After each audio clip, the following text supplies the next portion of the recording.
நான் கண்டது வந்து ஒரு நாள் சும்மா அப்படி நடந்து போகும்போது எல்லாம் நிறைய பேர் உட்காந்து சிரிச்சுக்கிட்டு பேசிக்கிட்டு இருந்தாங்க. ஸோ நான் அப்படியே நடந்து போகும்போது அப்படி பார்த்தேன்.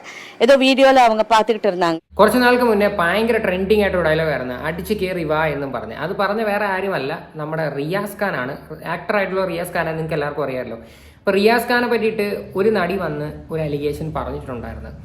അതായത് ഫോണിൽ വിളിച്ചിട്ട് മോശമായിട്ട് സംസാരിച്ചു, അതായത് ഫോൺ നമ്പർ കിട്ടിയ ഉടനെ ഫോൺ എടുത്തിട്ട് വിളിച്ചിട്ട് വേറെ രീതിയിൽ സംസാരിച്ചു എന്ന് പറയുന്നുണ്ടായിരുന്നു. അപ്പം ഞാൻ ഉൾപ്പെടെ ആ വീഡിയോക്കകത്ത്, എൻ്റെ വീഡിയോക്കകത്ത് പറഞ്ഞിട്ടുണ്ട്, റിയാസ് ഖാൻ ശരിക്കും പറഞ്ഞാൽ അത്രയ്ക്ക് മണ്ടനാണോ? ഒരു നമ്പർ കിട്ടിയ ഉടനെ തന്നെ ഒരു പെൺകുട്ടിയെ ഡയറക്റ്റ് വിളിച്ചിട്ട് വേറെ രീതിയിൽ താല്പര്യം ഉണ്ടോ എന്നൊക്കെ ചോദിക്കാനായിട്ട് നമ്മളെല്ലാവരും അതിനെപ്പറ്റി ചർച്ച ചെയ്തതാണ്.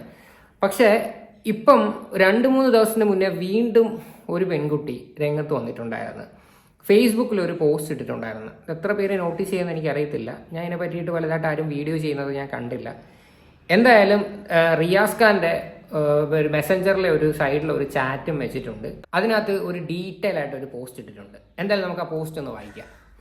വർഷങ്ങൾക്ക് മുന്നേ ഫേസ്ബുക്കിൽ ഞാൻ എത്തിയ കാലം എനിക്കൊരു ഫ്രണ്ട് റിക്വസ്റ്റ് വന്നു. മലയാളത്തിൽ അടിച്ചു കയറി വാ ട്രെൻഡൊക്കെ തുടക്കമിട്ട് അറിയപ്പെടുന്ന നടനാണ്. ആദ്യമൊക്കെ ഫേക്ക് അക്കൗണ്ട് ആണെന്ന് കരുതി പുള്ളി തന്നെ ഒറിജിനൽ അക്കൗണ്ട് ആണ് എന്ന് പറഞ്ഞു. എങ്കിൽ മൂക്കിൽ തൊട്ട് ഒരു ഫോട്ടോ അയച്ചേ എന്ന് ഞാനും. അയാൾ അങ്ങനെ ഫോട്ടോ അയച്ചു. അത് കഴിഞ്ഞു മാന്യമായി സൗഹൃദം. പക്ഷെ പിന്നെ പല രീതിയിലുള്ള ഫോട്ടോകൾ അയക്കാൻ തുടങ്ങി. സത്യത്തിൽ ഞെട്ടിപ്പോയി. ഇതെന്താ ഇങ്ങനെ എന്ന് ചോദിച്ചപ്പോൾ, ഫീൽഡിൽ ഉള്ളവരെ പോലെ അല്ലല്ലോ നിന്നെ പോലെയുള്ള പെണ്ണുങ്ങൾ, മറ്റേതൊക്കെ എവിടെയൊക്കെയോ പോകുന്നതാണെന്നും അങ്ങനെ സോറി താല്പര്യമില്ല എന്ന് പറഞ്ഞ് അയാളെ ബ്ലോക്ക് ചെയ്തു. അന്ന് കൂടുതലൊന്നും പറയാനുള്ള ധൈര്യമില്ലായിരുന്നു. കുറച്ച് വർഷങ്ങൾ കഴിഞ്ഞ് അയാളുടെ വേറൊരു അക്കൗണ്ടിൽ നിന്ന് ഒരു മെസ്സേജ് വന്നു, ഇപ്പോൾ താല്പര്യമുണ്ടോ എന്ന്. ഇല്ല എന്ന് പറഞ്ഞു. എങ്കിൽ താല്പര്യമുള്ള കൂട്ടുകാരികളുണ്ടോ, അവരെ പരിചയപ്പെടുത്തി കൊടുക്കുമോ എന്നായി.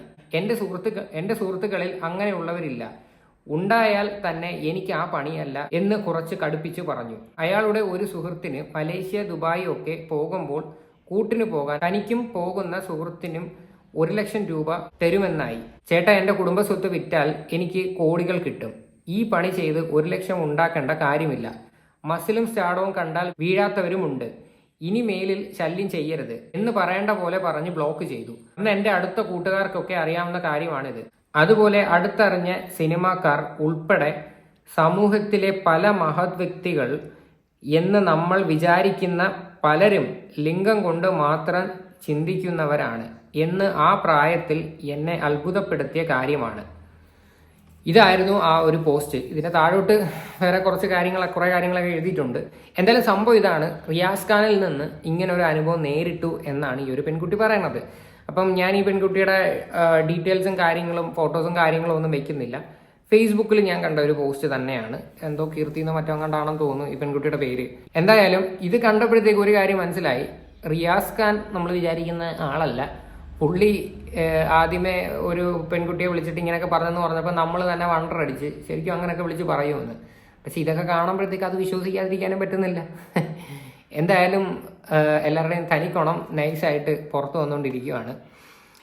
ഇന്ന് രാവിലെ ഇതുപോലെ തന്നെ വേറൊരു നടി ഒന്ന് പ്രതികരിച്ചിട്ടുണ്ടായിരുന്നു. നമ്മുടെ ശരത് കുമാറിൻ്റെ വൈഫായിട്ടുള്ള രാധിക എന്ന് പറയുന്ന ഒരു നടി. ആ പുള്ളിക്കാരത്തി പറഞ്ഞൊരു കാര്യം കൂടെ ഒന്ന് കേട്ട് നോക്കാം. நான் கண்டது வந்து ஒரு நாள் சும்மா அப்படி நடந்து போகும்போது எல்லாம் நிறைய பேர் உட்காந்து சிரிச்சுக்கிட்டு பேசிக்கிட்டு இருந்தாங்க. ஸோ நான் அப்படியே நடந்து போகும்போது அப்படி பார்த்தேன். ஏதோ வீடியோவில் அவங்க பார்த்துக்கிட்டு இருந்தாங்க. அப்போ நான் இன்னொருத்தரை கூப்பிட்டு கேட்டேன், இது என்ன அப்படி சிரிக்கிறீங்கன்னு. கிட்டத்தட்ட எல்லா கேரவேன்லேயும் யாரோ கேமரா வச்சு நம்ம லேடிஸ் ட்ரெஸ் சேஞ்ச் பண்ணுறது அவங்க எடுத்திருக்காங்க. நீங்கள் பாருங்கள், you just type the name of the artist, அவங்களுடைய ட்ரெஸ் சேஞ்ச் இருக்கும். அது நான் பார்த்தேன். எது சினிமாட லொகேஷன் அது சொல்ல முடியாது. பிகாஸ் நான் இங்கே வந்து ஒருத்தரை ப்ளேம் பண்ணுறதுக்கோ, இது சிஸ்டமே ராங். நான் அதுக்கப்புறம் எல்லா ஆர்டிஸ்ட்டுக்கும் எல்லா லேடிஸ்க்கும் நான் சொல்லியிருக்கேன். எனக்கு அப்புறம் கேரவனுக்குள்ளே போகவே பயமாக இருந்தது. என்னடா இது, என்ன, it's a private space for us to change, to take rest, to have food or whatever. But ഇത് ഞാൻ பார்த்தேன். രാധിക എന്ന് പറയുന്ന ഒരു ആക്ട്രസ് ആണ് പ്രതികരിച്ചത്. മലയാളം ഫിലിം ഇൻഡസ്ട്രി പറ്റിയിട്ട് എന്ത് പറയാൻ അല്ലേ? ഇതുപോലൊരു നാണം കെട്ട പരിപാടി വേറെ ഇല്ല കേട്ടോ. കാര്യം കാരവാനകത്ത് വരെ ഒളി ക്യാമറ വെച്ചിട്ട് അതിൻ്റെ ഫോട്ടോസ് എടുത്ത് കണ്ടിട്ടിരുന്ന് ചിരിക്കുന്നെന്ന് ആ സെറ്റ് ഉൾപ്പെടെ വിളിച്ച് പറയണം. ഇത് ഈ പറയാതിരിക്കുന്നതാണ് വിഡ്ഢിത്തം.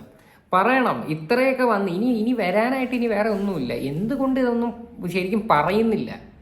അത് പറയണം. ഇതൊക്കെ പറഞ്ഞിട്ട് ഇതിൻ്റെയൊക്കെ പേരിൽ കേസ് എടുക്കാൻ പറ്റുന്ന സൂപ്പർ സാധനമാണ് ഇതൊക്കെ. ഇതൊക്കെയാണ് ശരിക്കും കേസ് കൊടുക്കേണ്ടത്. കേസ് കൊടുക്കാതെ ഇവന്മാരെ ഒന്നും ഒരു കാരണവശാലും മാന്യന്മാരെന്നുള്ള രീതിയിൽ വെച്ചേക്കരുത്. ഇനിയും വീണ്ടും ഇതുപോലെ തന്നെ റിപ്പീറ്റ് ചെയ്യും. ഇനിയും വരുന്ന നടികൾക്ക് ഇതുപോലുള്ള കാര്യങ്ങൾ ഫേസ് ചെയ്യേണ്ടി വരും. ഒന്ന് ആലോചിച്ച് നോക്ക്. ഇപ്പം എന്തായാലും കുറച്ച് മുന്നേ റിയാസ് ഖാൻ്റെ സംഭവം തന്നെ കണ്ടില്ലേ? നമ്മൾ ഒരിക്കലും വിചാരിച്ചില്ല റിയാസ് ഖാൻ്റെ ഭാഗത്തു നിന്ന് അങ്ങനെ സംഭവം ഉണ്ടാകുമെന്ന്. പക്ഷേ റിയാസ് ഖാൻ്റെയൊക്കെ തനി ഗുണമാണ് ഇപ്പം പറയണത്. ആ പെൺകുട്ടി തന്നെ പറയുന്നുണ്ട്, അതിനകത്ത് ആ സ്ക്രീൻഷോട്ട് ഉൾപ്പെടെ എടുത്ത് വെച്ചിട്ടുണ്ട്. ഇവന്മാരൊക്കെ എന്തോന്നടേ ഇത്? രഞ്ജിത്തിനെ എന്തായാലും കണ്ടില്ലേ? രഞ്ജിത്ത് എന്തായാലും ഒരു പയ്യനെ വിളിച്ചിട്ട് ഇങ്ങനെയൊക്കെയുള്ള രീതി കണ്ണെഴുതി കൊടുത്ത് എന്തൊക്കെ കാണിച്ച് ഒരു റൂമിനകത്ത് നിന്ന് ചാൻസ് കൊടുക്കാമെന്നും പറഞ്ഞ്, എന്നിട്ട് ഇവന്മാരെയാണ് സിനിമയുടെ മറ്റേ ചെയർമാൻ, ചലച്ചിത്ര അക്കാദമി ചെയർമാനായിട്ട് കയറിയിരിക്കുന്നത്. എന്തായാലും ഇതുപോലൊരു നാണം കെട്ടൊരു ഇൻഡസ്ട്രി വേറെ ഇല്ലാത്ത രീതിയിലോട്ട് പോകണ്ടോ? കാര്യം പല നടിമാർക്കും, മാന്യമായിട്ടുള്ള നടിമാർക്ക് വരെ, നടിമാർക്കും നടന്മാർക്കും വരെ ചീത്തപ്പേര് കേൾപ്പിച്ചുകൊണ്ടിരിക്കുക. എന്തായാലും ഈ ഹേമ കമ്മിറ്റി റിപ്പോർട്ടിനകത്തുള്ള പേരുകളും കൂടി വെളിയിൽ വരണം. വന്നു കഴിഞ്ഞാൽ ഇതിനൊരു തീരുമാനമാവും. എന്തായാലും അതൊക്കെ വരുമെന്ന് നമുക്ക് പ്രതീക്ഷിക്കാം. അതൊക്കെ ഇനി മുങ്ങി പോകുമോ ഇല്ലയോ എന്ന് നമുക്ക് കണ്ടറിയാം. എന്തായാലും ഇതിനെയൊക്കെ കുറിച്ചിട്ടുള്ള നിങ്ങളുടെയൊക്കെ അഭിപ്രായങ്ങൾ എന്താണെന്ന് വെച്ചാൽ നിങ്ങൾ തീർച്ചയായിട്ടും കമൻറ്റ് ചെയ്യുക.